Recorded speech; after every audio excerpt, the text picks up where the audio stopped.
Sa tudtod lang o kon katotohanan. So allegedly, shout out sa idol ko na vlogger ah. You're always trending on over social media. Allegedly. Ano pa nga ako sa kanya eh. Tawag dito. Nag-comment pa ako sa YouTube channel niya or Facebook account na mag-collab kami ni allegedly. Anyways, back in speaking in Ilonggo as well.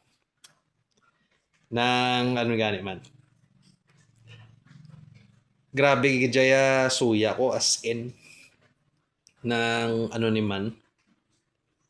Permi lang may mga scammer ga panawag sa akon. May patay, offer sa akon mga promotional nila mo na nang ano blado kahasol. Buta kung di nila na ginapangwa mga impormasyon ko. Balaan nila kung din ko gapuli. Balaan nila din ko gaobra. May exact floor location pa. Pati employment history ko kabalo sila. Nga ano ni mga scammer, di nila na nakuha mga impormasyon ko man. Pati cellphone number ko. Kabalo sila. Kabalo sila kung din ko may account. Mga scammer na ni. So, sa totoo lang. Over social media niya ng mga other platforms. Damo na sila na halitan. Laban boys phishing. Iban gani smishing pa.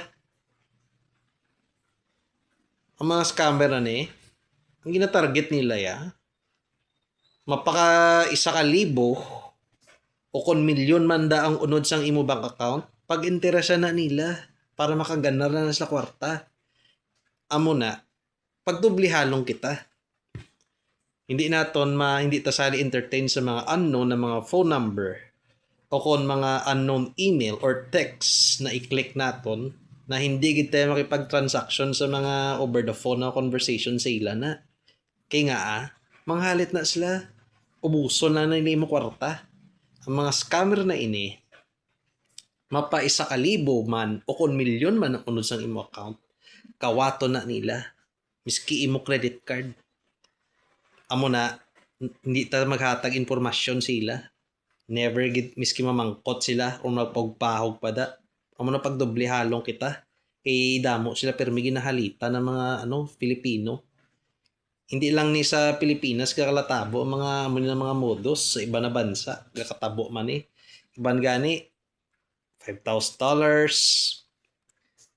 Iban gani $100,000 kaluluoy gidya. Biktima mismo sila sa mga ginatawag na mga voice phishing ag smishing. Aktual pa gani. Kalantaw mo guro sa YouTube guro ng mga ginampang post ko guro. Mga hay. Why gidya brown mga scammer ni mga halit gina sila ya.